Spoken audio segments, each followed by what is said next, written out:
Okay, so thanks for tuning in. I'm going to go over this 1.6 just in case you were absent, or maybe you feel like you just need a little bit of extra practice. That's totally fine. Um, it's very simple. Let's see if I can actually even. Ooh, it's not great. Okay, we'll forget about it for now.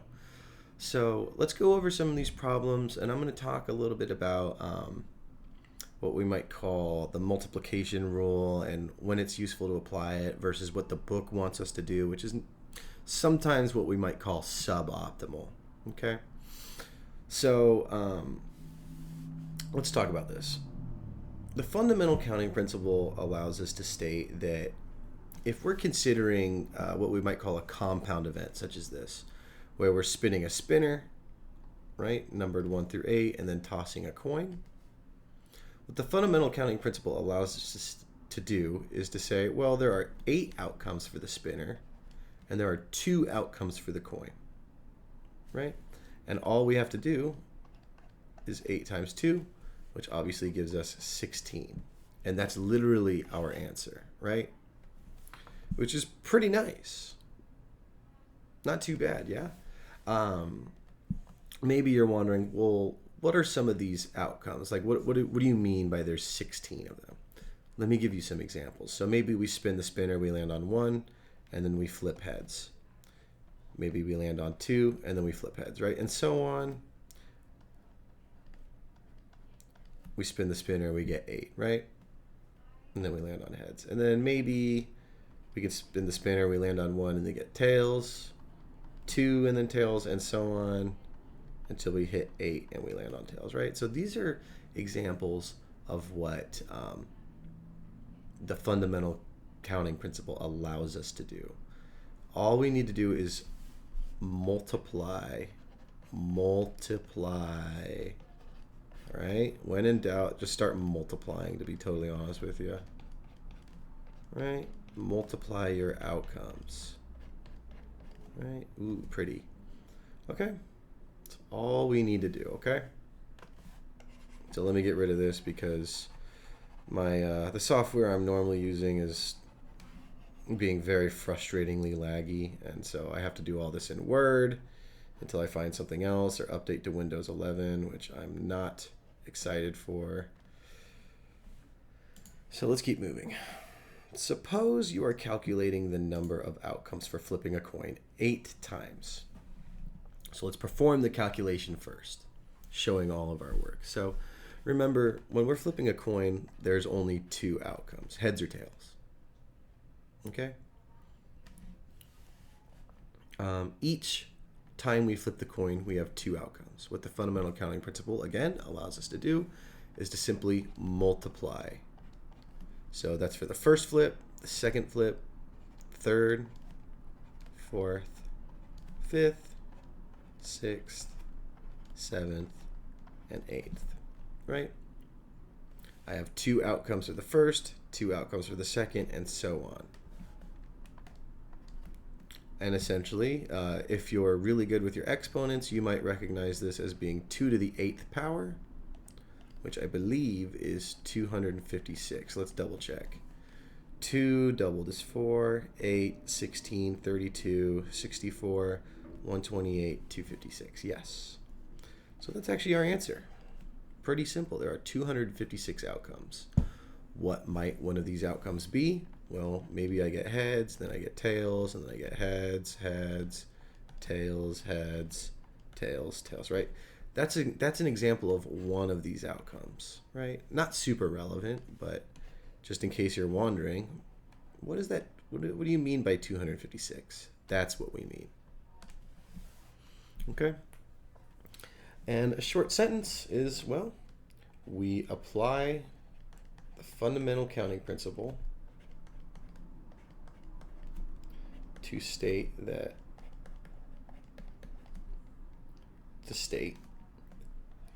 each flip has 2 outcomes,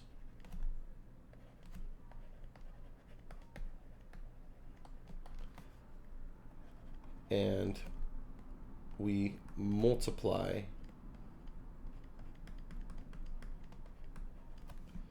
2 8 times, right? So a little complicated there. Sorry about that. But that's essentially what this is saying. We say 2 times 2 times 2 times 2 times 2, and so on, right? 8 times for each flip. Okay. Well, it won't let me do all.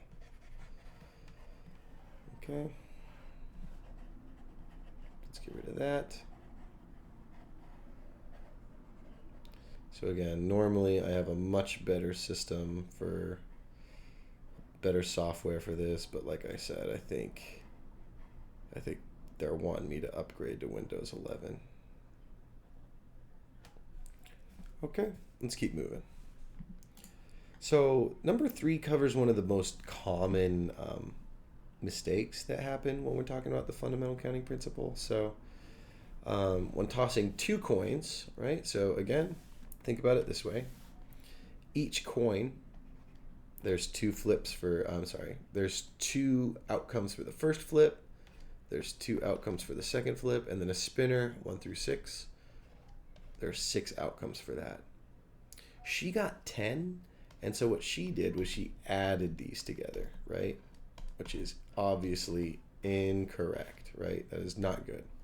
What we want to do is we want to multiply. 2 times 2 is 4. 4 times 6 is 24.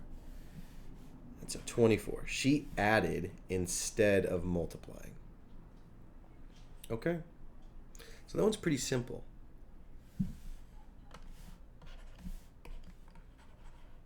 Okay, nothing too crazy. Multiplication.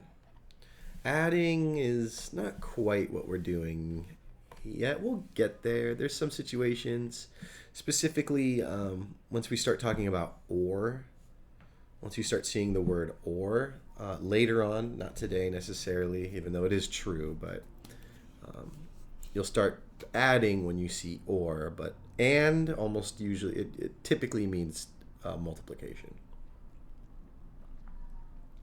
So a locker combination contains 4 digits. What do we mean by that? Each digit can be 0 through 9. What do we mean by that? So out of these digits, right? 0 through 9. Right? We're in base 10 after all. Maybe one such combination could be 5, 4, 1, 8, right? Just randomly. So how many of these types of combinations can we make, right? Let's talk about it. So what the book does is it says, well, the total number of possible outcomes, and this is where I sort of want to diverge from the book a little bit. The book is still trying to do this sort of formula, desired or favorable outcomes over the possible outcomes. And this is valid. Essentially what you're going to get is 3 to the 4th power over 10 to the 4th power, which will give you 81 over 10,000. And that's going to be your answer. 81 over 10,000, which is correct. And we actually can't reduce that. That's totally valid. But I want to show you a better way of thinking about this. Okay? Let's suppose instead that we do know the multiplication rule. And this is going to come in handy on number 6 as well. So let's think about it this way. The problem's asking, what is the probability? So now we're talking about fractions, right? The probability. Now we're talking about a fraction for an answer, okay? What is the probability that a 4-digit combination chosen at random is made up of 4 digits that are all greater than 6? So 4 digits that are greater than 6. So that means that each digit that we choose has to be bigger than 6. So let's talk about what that means. It's really a compound event where we choose 4 digits, so 4 simple events, where each one is bigger than 6. And again, what the multiplication rule allows us to do is to just split this up. And it becomes super simple, right? And sorry about my handwriting. Like that. And so let's go back here and let's talk about, well, what does it mean to be bigger than 6, right? It means we could choose 7, 8, 9. So a combination might look like 7, 8, 8, 9. Or maybe it looks like 8, 7, 7, 8. Right? So those are the types of outcomes that they're looking for. Or combinations, if you will. Right? And so simple probability is very simple, right? There's 3 out of 10 times 3 out of the 10, right? 3 are bigger than 6 out of the 10. Okay, very simple, very simple. Top times top times top times top comes out to 81. Bottom times bottom times bottom times bottom comes out to 10,000. So very, very simple.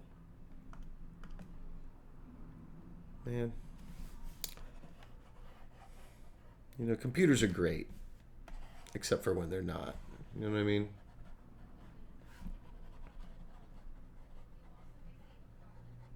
Okay, let's keep moving.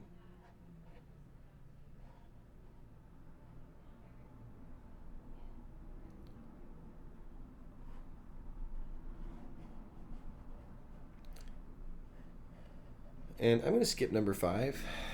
Let's just move on straight to number 6.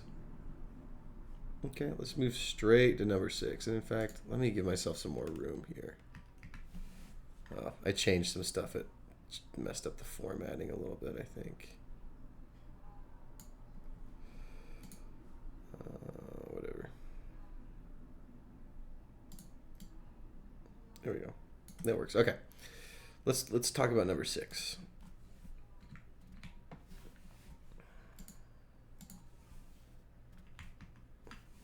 Tobias's closet has 1 red hat, so let's do some highlighting if it'll allow us. We'll do 1 red hat. We could do a little bit better than that. Let's make it a little bit bigger. There we go.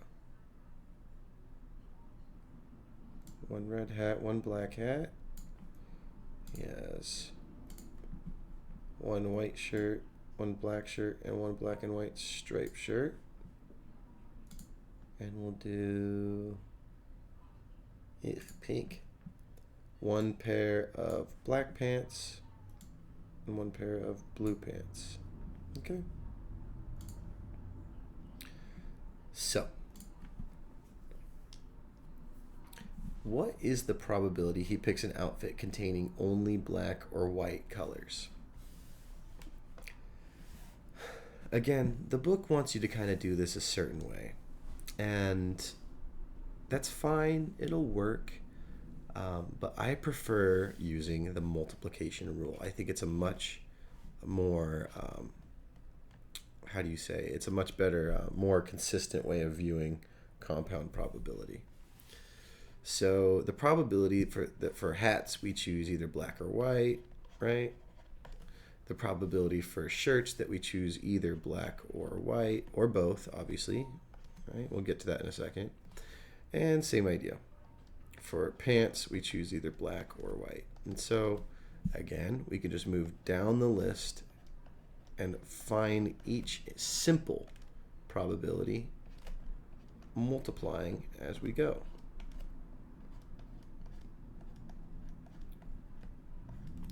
Okay, and let me highlight actually, yeah, I like color coding. So for the hat, right, nothing too crazy. For the shirt, that's what we're doing, right? And then for the pants, that's what this one refers to, okay? Not horrible. And let me show you how simple this is, right? For the hats, there are 2 hats total, right? 1 red and 1 black. And we're saying black or white, right? So in this case, there is 1 black hat out of the 2 total. Let's talk about shirts. Again, we're talking about black or white. So it looks like there's 1, 2, 3 There are 3 shirts total. And this is where a lot of people sort of get messed up a little bit, in my opinion. Notice that there's 1 white, there's 1 black, and 1 black and white, right? So that's kind of what that's talking about. So since there's black and white, well, really all 3 of them meet that criteria, black or white. And then in terms of pants, there is 1 pair of black pants, right? Out of the 2. So now all we have to do is multiply. 1 times 3 times 1 is obviously just 3. 2 times 3 times 2 is 12. And I can reduce that to 1 over 4, and our answer is B. An easier way of doing this is recognizing that 3 over 3 is simply just 1.